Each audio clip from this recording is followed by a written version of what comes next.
What's going on, guys? I am back with a podcast. It's been ages since I've done a podcast, but here I am. And you can tell it's a podcast because I have my podcast glasses on. And you can tell I've got my glasses on because this podcast is also available in video. What is the world coming to? Podcasts that you can now watch as well as listen. This is on YouTube, it's on Spotify with video, and if you are just listening to it as an audio, I'm going to try my best not to make this a visual thing, but something that you can still listen to and still follow along with. That you don't need to be able to see my podcast glasses. It definitely does make the world a little bit more complicated, doesn't it, though? I mean, podcasts with video just doesn't make sense. Almost like photography that's been generated by robots. This video is going to talk about AI photography. It's a subject that I haven't weighed in on yet at all, publicly, I don't think, just because it's something that I felt was kind of like over talked about and over discussed and maybe even overblown. And maybe even part of me thought it was just going to float away and disappear, but that's definitely not the case. Every time I run a photography workshop now, I have people in my group coming up to me and being like, check out this image I made with AI. And I'm like, what do you mean you made it with AI? And they're like, oh, I went in the software, I wrote some prompts, and I came up with this image. And part of me is like, cool, it looks nice. The other part of me is like, it doesn't inspire me, it doesn't get me excited. But that being said, AI photography or AI generated photos is definitely something that I think is here to stay. And it's something I want to talk about today. I've got notes because this is what a good podcast host does. And I've been writing a blog post. So if you're actually interested in reading about this later and you want to be able to see the things that I generate or see the AI generated photos I do on this video or on this podcast, there'll be a link in the show notes to this that takes you over to my blog post about it as well. So let's jump right into it. The first thing I want to talk about is essentially the title of this video. The title of this podcast, if you will, is AI is ruining your photography. ... for me. The idea of AI photography, the idea that other people are creating AI photography, the idea that people are generating images entirely with AI or partially with AI, it doesn't at all ruin my love for photography. For me, photography has always been about the journey and the experience. It's always been about getting out and exploring and finding images and the hunt, if you will, for photos. It's about the thrill of going out and experiencing the world and then trying to capture that experience on your camera. That's what I get joy out of in photography. I also get a lot of joy in trying to figure out all the elements of the world and then putting them together into one single frame. I love that challenge. It's one of the reasons I've never gotten into blending images so much. It's one of the reasons I've not got into sky replacement at all, because I don't care. I want to put it all together. I want that fun. And I feel like if I ever started to do the AI side of things, I would lose that fun personally. So the fact that AI generated photography has kind of gotten so popular, it hasn't ruined my fun. It hasn't ruined my love for photography at all. But what it has done is definitely made me love your photography less. And I mean this generally. I'm not just talking about people that are replacing skies or AI generating photos in general. It's actually made me lose my love for anybody's photography. I used to really enjoy going into a gallery or going on Instagram and seeing the images people were creating and trying to discover how it was made, trying to discover how it was all put together and how the photographer might have gone about creating that photo. I loved kind of the math equation of trying to understand how they put all those elements together to make that one beautiful image. Now when I go on social media or into a gallery, the back of my mind is always thinking, maybe they didn't put it all together. Maybe they didn't photograph that church with the northern lights behind it.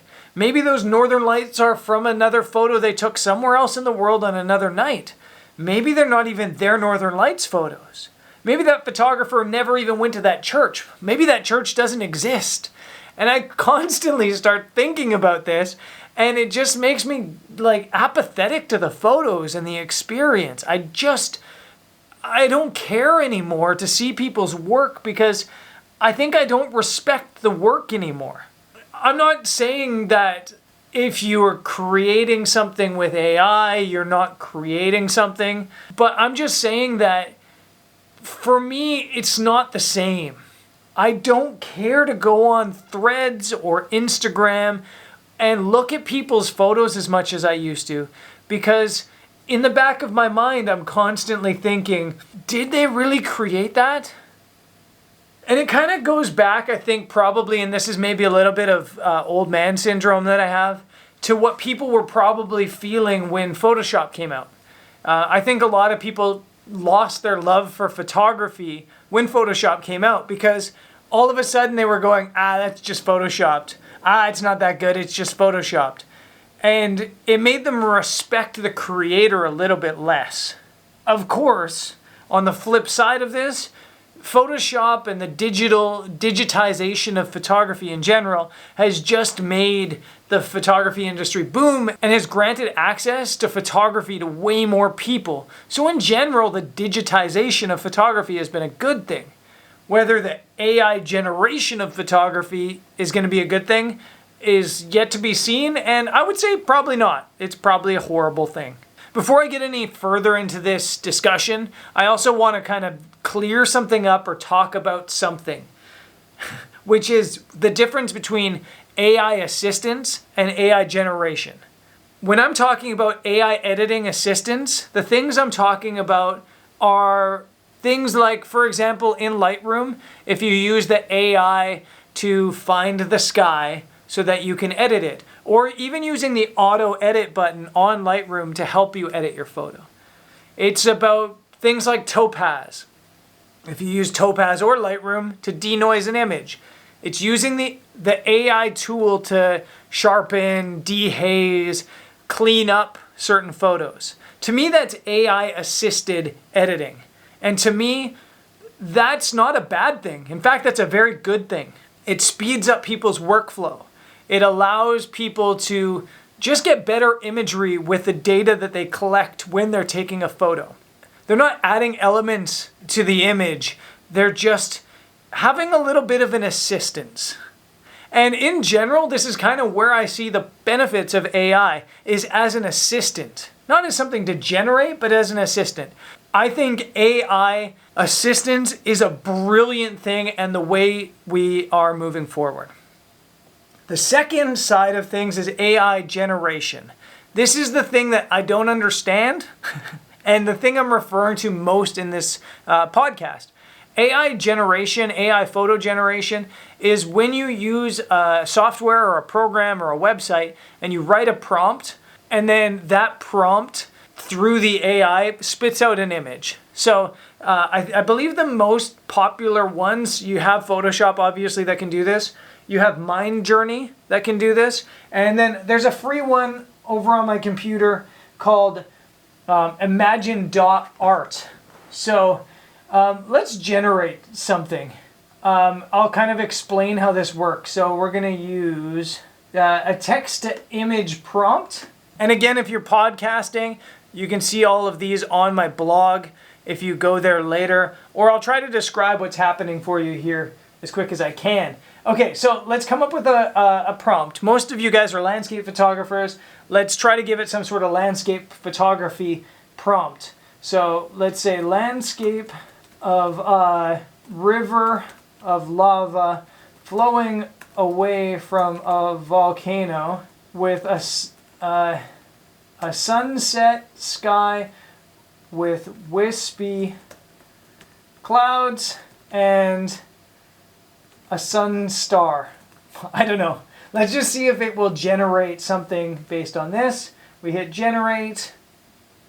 If I'm counting this down, it's like 5, 4, 3, in 3 seconds, we've gotten an image that to me has nothing to do with the things I asked for so much. So there's a river, but it's not lava. There's a volcano with some snow on it. I didn't ask for snow on my volcano. This is something the AI has just decided that it wants to put into the image. There is a sun with a sun star. There are wispy clouds. There is a reflection on the river. I didn't ask for a reflection on the river. So this kind of leads me into my next point. My next point is did you create that? Because I don't feel like I created this. I didn't ask for half of the things that are there, and it's not like it just read my mind and took an image out of my mind. I started to feel like this was going to be the case when I was working on my coffee shop. I took a photo of my coffee shop, and then I started to prompt in some ideas of things I wanted to do, and the results that would come back to me were things that I didn't ask for. For example, I wanted a cement wall, but then it would make a cement wall out of bricks. I didn't ask for cement bricks. So it's really interesting in the idea of, did you create that? There's 2 examples that I kind of like on the did you create that side of things. The first is Lego blocks. Let's say, for example, you had an infinite amount of Lego blocks and you wrote down something like a pirate ship with 3 sails and 16 cannons, and some AI came in and built your Lego blocks for you and developed this Lego block building. Would you feel like you created that? Because I personally wouldn't. In fact, let's put this into the generator. See if it works. Pirate ship with 3 sails. What else did I say? 16 cannons on board the ship. See what happens. Okay, so the image it's generated is a pirate ship on water with a sun behind it, sky. There's 3 sails, but they're all like these small little sails. There's 3, I don't know what you call them, 3 pillars for the sails, and then there's a bunch of sails. There's even a flag. There's 2 flags. It's way beyond what I expected or what I asked for. In a similar vein, I think of it a little bit like an architect or like you're building a house. So let's say I have $1 million and I decide I want to build the house of my dreams. If I then go to an architecture firm and say, this is my dream home, I want it to be 3 stories, I want it to be big open windows, I want a deck, indoor, outdoor living, a big garden, I don't know, all of these architectural design things. And then the architect and the builders and the workers all go out there and build the house. Do you feel like you built that house? Or did you just have kind of like an idea and then using all of the ideas and skills and knowledge the architects and builders already had, then created something thinking along the lines of what you were thinking? To me, it's not mine. And this is kind of part and parcel of what I have a problem with AI, is I don't feel like I can have an emotional attachment to an image because I don't feel like I really created it. And I don't have an emotional attachment to anybody else's work because I don't feel like they created it. If one of my friends came to me and said, check out this image I made on AI using this really great prompt, check it out, and they were super proud of it, I would be happy for them because they were empowered, but I would be like not impressed because it's not theirs. The next thing I kind of want to talk about is the legality of it. There's been a lot of debate with the legality of AI generated photography, AI generated design, all of these things. And I think I've come to a conclusion, and that conclusion is you can never be confident you own something. Using AI photo generation tools, I don't think you own anything. But the heart of kind of the legality issue of AI photo generation for me is the fact that there's clear copyright laws in most countries in the world that say that for something to be copyrighted, it needs to be created by a person. There are people saying that if I write a prompt, I'm the one creating the image, therefore the copyright is mine. From what I've seen and what I'm seeing, I truly believe that you can't claim that you created something yourself if you're using AI photo-generated software. I don't think the software owns it because the law says it must be created by a person. I just think nobody owns it. So if I created this pirate ship, I don't own the rights to this. This isn't mine. And so sure, I can print this and sell this. I can make a ton of money off of this. But if somebody else finds it on the internet, they can copy it, download it, and also sell it and make money off of it. Because it's not mine. It's not theirs. It's anybody's. There's no way somebody can copyright this image of the pirate ship. Therefore, anything created with AI photography generating softwares is owned by nobody. And I just think this is a legal tightrope that people shouldn't want to walk. So if you're doing AI photo generation for yourself, sweet.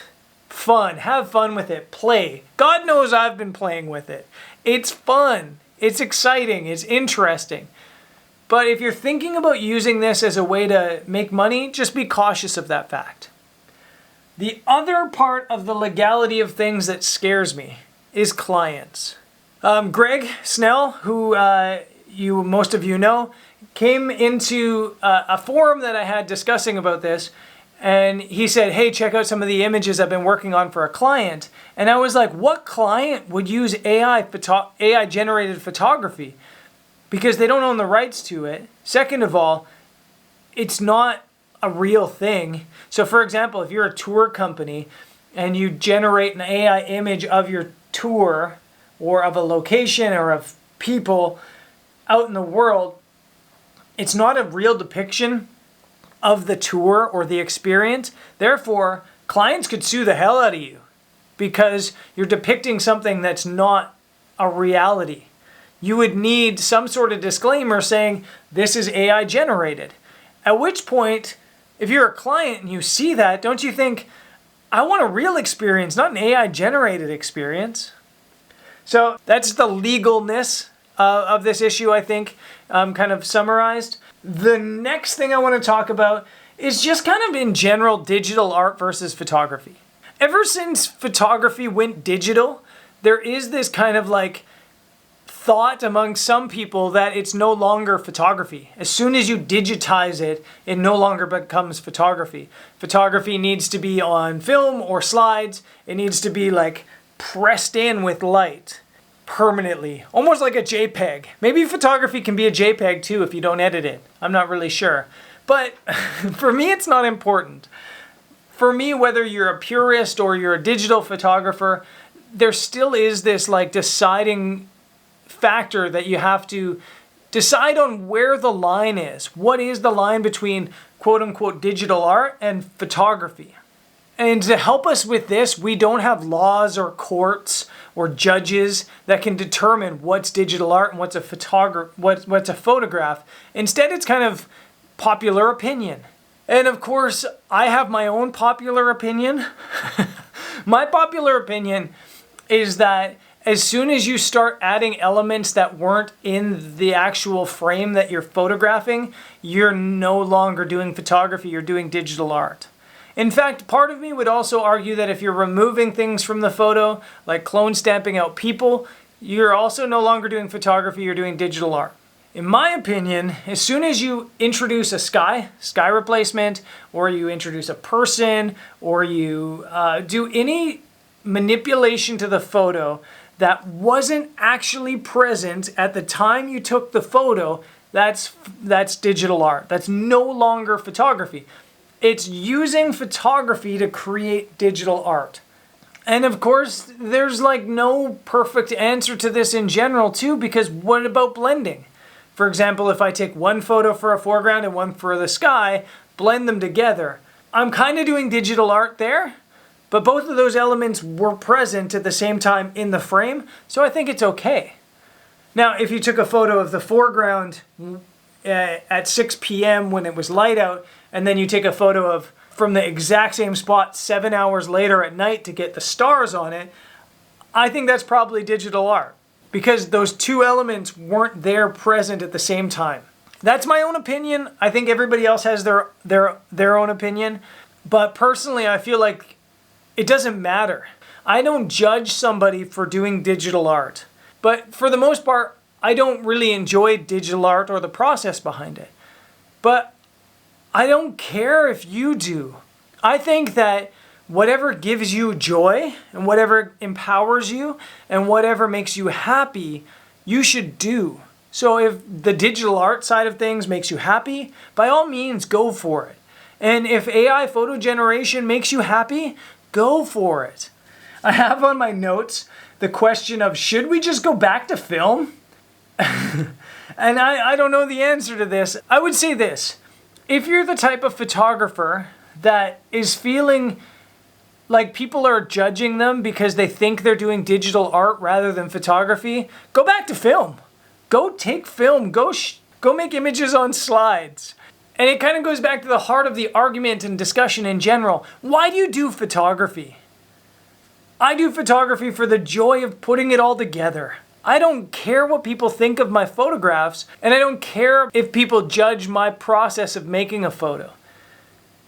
But there are photographers out there that do photography because they like the dopamine hit they get from other people wowing and awing at their images.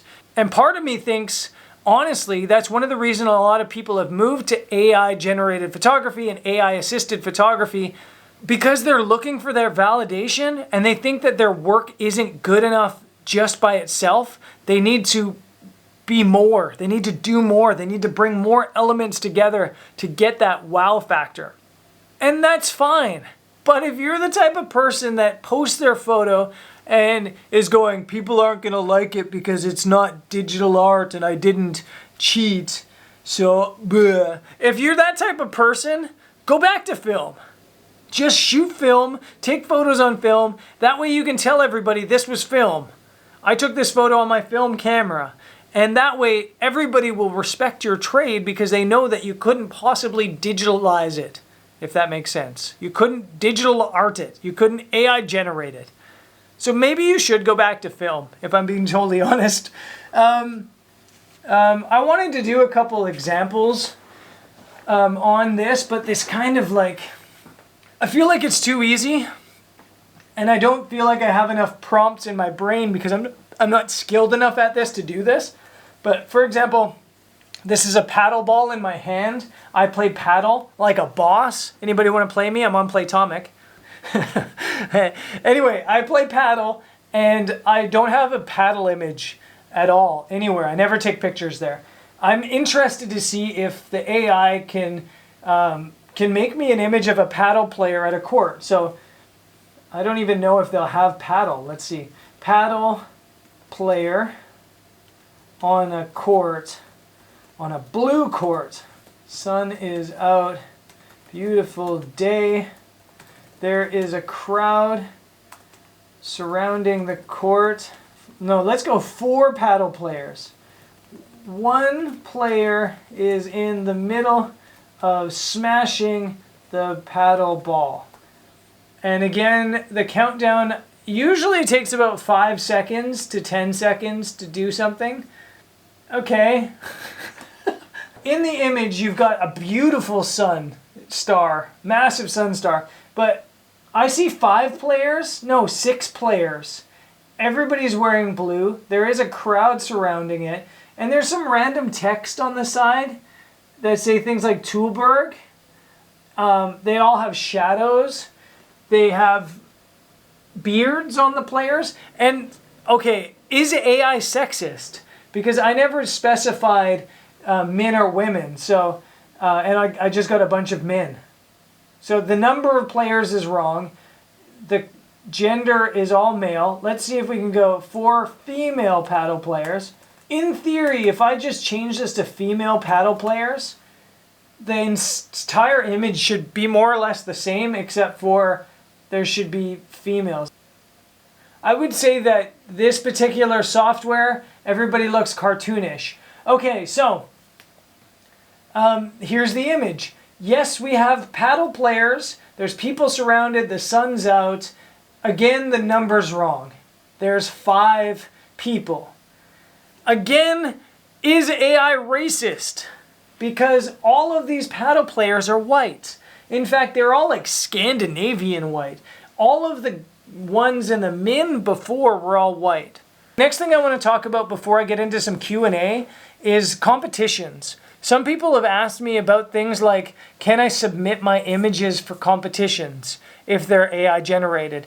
And if it's a photography contest, absolutely not. If it's an AI photo generation competition, sure. But it's not photography if you're AI generating photos. It's crystal clear. And if you were talking about things like, can you enter your photos if you've done sky replacement, you're going to have to check on the rules of the different competitions, because every single competition has different rules. If I'm a photography competition, I'm basically saying that no photo manipulation can be done and it needs to be a single frame. That's just the essence of an art form.